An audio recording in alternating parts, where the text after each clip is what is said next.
When was the last time you had a sales call with a dream client and it ended like, oh my God, this was such an amazing conversation?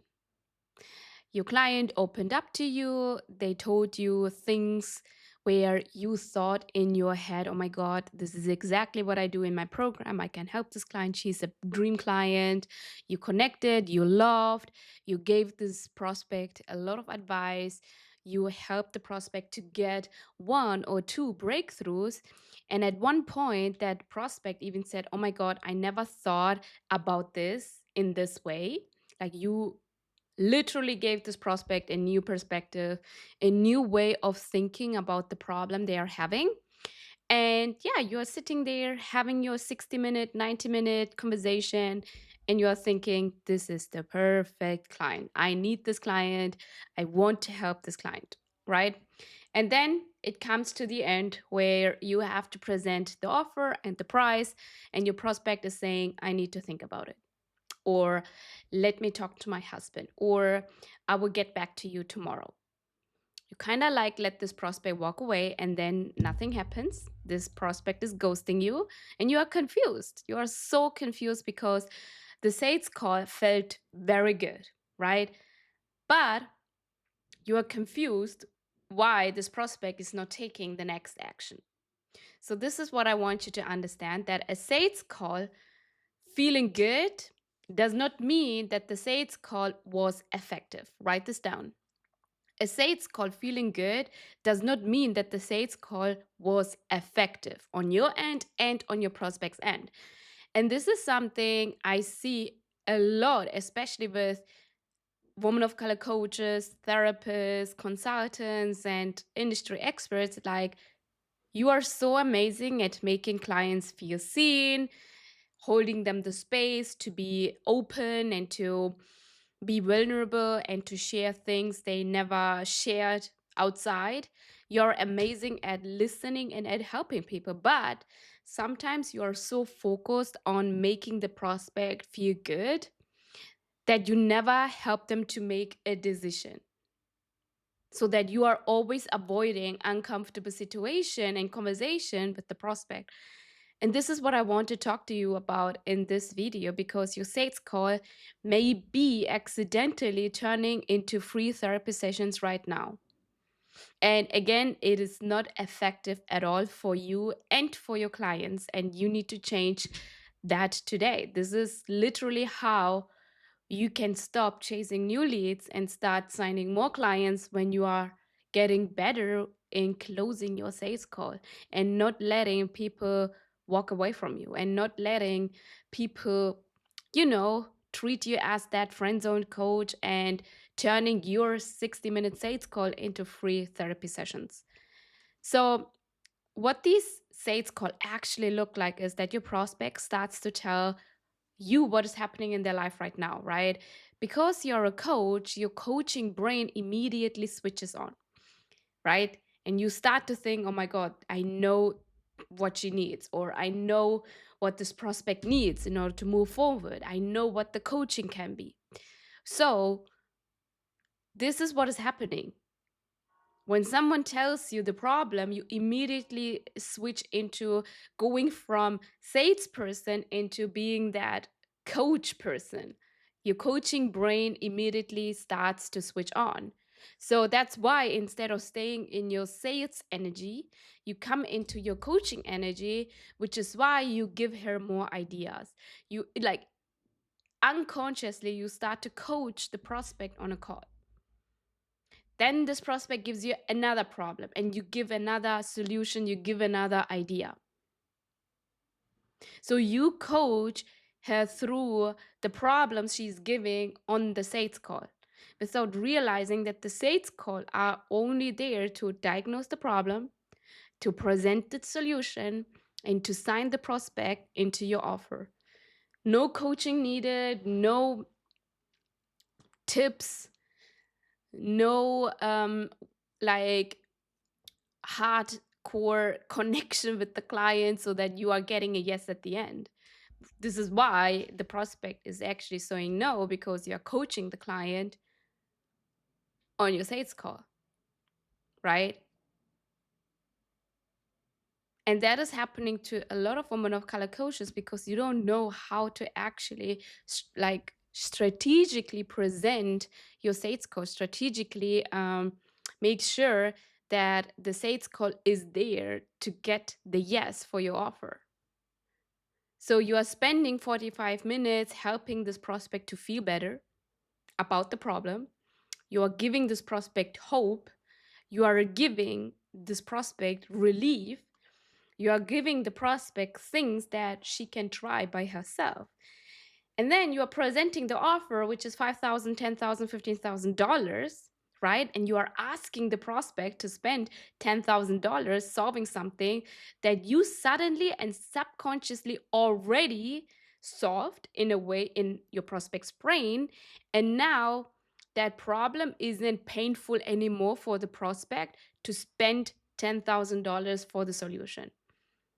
So your free coaching on a sales call gives the prospect the relief, right? And not clarity that this prospect need in order to say yes to your offer. Because the price is only the price. People who have a lot of pain, who knows they need to change, they will spend the $10,000 because they know they are going to get the return on investment. But you think that free coaching gives this prospect the feeling and the hope to get the yes to your $10,000 offer. Does it make sense? So if somebody receives emotional relief without confronting the real cost of staying where this person is at, the call can feel incredibly valuable while creating no urgency to change at all. And this is happening in your sales call right now. And you need to change that. And I think we need to talk about this, especially for why this is happening to women of color. Because many of us, we have spent our lives feeling rewarded by being helpful. And this is what I coached my client through. And now she comes out of this place where she already feels like without giving value and without giving coaching that she's already helpful. And now she's charging $6,000 for her coaching offer, right?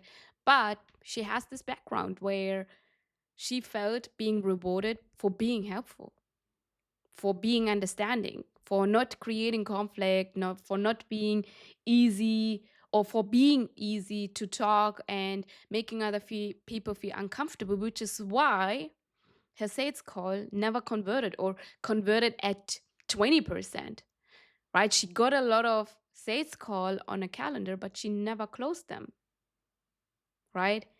Because she didn't know how to sell. She knew how to be helpful and how to actually help other people and coach them, but she didn't know how to actually get the sales, right?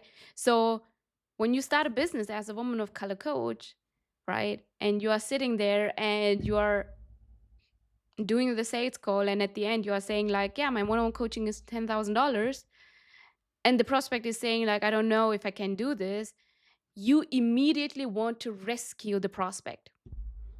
You want to give reassurance. You want to prove how helpful you are. You want to showcase your certifications and how you helped your past clients. You want your prospects to like you because that is giving you the feeling of being safe. And challenging someone feels risky in that moment because something inside of you is thinking, I don't want the prospect think I am pushy. And that is one of the biggest mindset shift that is keeping you broke and that is not helping you to get to your next income level. The mindset of I don't want the prospect to think I am pushy. So that's why you avoid difficult questions. You actually avoid challenging the contradiction. You don't stay with the uncomfortable silence. You want to break the silence and then you move on. And that's where I want to give you this belief that you are not responsible for keeping the sales call comfortable. You are not responsible for somebody else's emotions. You are talking to adult people, yeah, I mean, they are adults. They can actually deal with their emotions on their own. You are not responsible for keeping the sales call comfortable, and you are responsible for keeping the sales call honest. And I want you to think about this. Are you honest with your sales call? Are you honest with yourself? And that's the huge difference. Are you saying the things that will eventually risk the relationship? Or are you telling the excuse, I don't want to be pushy, and then keep avoiding uncomfortable and hard questions, avoiding the uncomfortable silence? So let's say someone tells you, I need more clients. Okay, you are a business coach, and someone is booking a call and they are telling you, I need more clients. Most coaches immediately go, okay, so what are you doing with your content? Right? You need to slow down, because I need more clients is a symptom that your prospect is telling you. Your job is to understand what is underneath that. So you have to ask questions like, okay, so how long has this been happening? What have you already tried? How many leads are you currently getting? How many calls are you booking? How many are you converting? Like, do you see the question is whole different than the first question, right? And my favorite question is when you are uncovering on a sales call is, if nothing changes over the next 6 months, what will happen? And most coaches, when they think asking this question about urgency is like fear-based marketing. I believe this is ethical marketing, because you are actually asking the prospect, are you aware of the consequences of not changing? You're asking them to examine one that already exists. And that's why I always say ethical urgency doesn't manufacture consequences. It actually reveals the consequences that already exist. There is already consequences in the action or in the inaction you are taking. If someone is losing $5,000 every single month because they cannot convert their leads on a sales call, I'm not creating fear by talking about it, because the problem already exists. I'm actually helping my audience and the prospect to see the complete picture, to see the complete picture. And this is where sales becomes coaching. Sometimes your prospect will tell you two things that contradict each other, right? And your job is to notice it. Your job is to notice that. You have to be direct to your prospect on a sales call. You cannot you cannot be wishy-washy on a sales call if you are the coach, if you are the salesperson as well.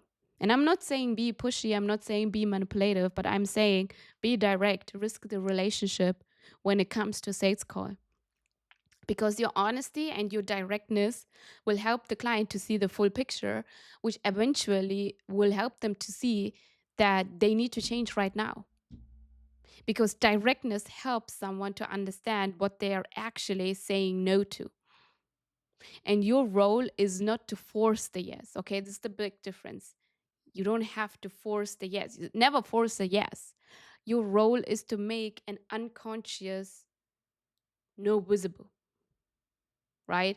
Like after seeing everything, the full picture, they are still completely allowed to say no to your offer. But it is your job to help them to see the full picture. So, what I want to say is, when it comes to having 60 to 80% sales call conversion, it is really important that you embody directness and that you embody this risk the relationship. Because being humble, being nice, maybe served you at a point in your life as a woman of color coach. But as a business owner, it's not serving you anymore. You can see that. If your conversion is at 20%, you know that you need to learn the skill of doing sales call. You need to learn how to convert better so that you stop chasing new leads, you stop spending ads that is not converting. Because I'm pretty sure people are booking a call with you, but not knowing how to convert the call is actually the reason why you are burnt out and why you are wasting all your time and energy in getting the leads. Your business is telling you, the data is telling you that you need to learn to convert the leads. So I want to bring this back to you that, like, what I believe about coaching and sales. A kind, a gentle sales call doesn't avoid tension, right? It's like you can be kind and still comfort someone, confront someone with the real reality, right? You have to help someone to say, hey, this is what you are saying, and this is where you are. Are you actually willing to change? And sometimes that conversation is uncomfortable. It is uncomfortable, and that is okay. Again, you don't need to rescue your prospect from uncomfortable moments, from emotions, from their reactions. It is their reaction, right? And discomfort also doesn't mean that it is pushy or manipulation. Discomfort is that you are so honest with yourself that you cannot avoid being honest with the prospect as well. Discomfort is where someone finally tells the truth. And your job is not to force the decision and to force it into a yes. Your job is to create enough honesty for a real decision to become possible. And a decision can also be a no. So, what I want you to do is, I want you to look at the last 5 sales call and watch it again. Watch your sales call again and look, are you honest with the prospect? Are you unconsciously coaching the client, telling this prospect already the answer, already the coaching? Are you avoiding tension? Are you making the pain, the problem, not feel urgent enough so that you are getting a no at the end? So if you're a woman of color coach, you're an industry expert, and your sales call feels deep, supportive, the prospect is crying, you feel connected, and people tell you this was helpful or you gave me so much clarity, but at the end, it is ending with, I will get back to you, and they are ghosting you. You probably don't need to become more persuasive. You need to become a stronger decision leader. You need to lead the sales call with discomfort. So, inside Leverage 20, we always evaluate your sales call. Always. We look at how you are diagnosing the problem. Are you asking the right questions, the good questions? Like we look over, are you actually over coaching? Are you presenting yourself as the coach, or are you already like doing this friend zoned energy in the first 5 minutes? Because the first 5 minutes are so important, how you're leading the whole sales call. If you're already too kind in the first 5 minutes, you are too friendly, you are laughing, you already position yourself as the friend zoned coach. We will look at how you're communicating the value of the offer and how you are pitching your offer at the end, and the objections you are getting, and how we can turn that and learn it into asking better questions. Because the goal is not to pressure more people into buying, the goal is to stop losing qualified leads because you're afraid to lead the most important part of the conversation. So if you're already booking calls and you have 20% sales call conversion and you want to increase it to 60 to 80%, book a call with me. The link is in the description. We will identify where in your sales process you are turning the sales call into a free therapy session, and what you need to change in the next 7 days, 7 to 14 days, so that you can start getting better decisions on a call.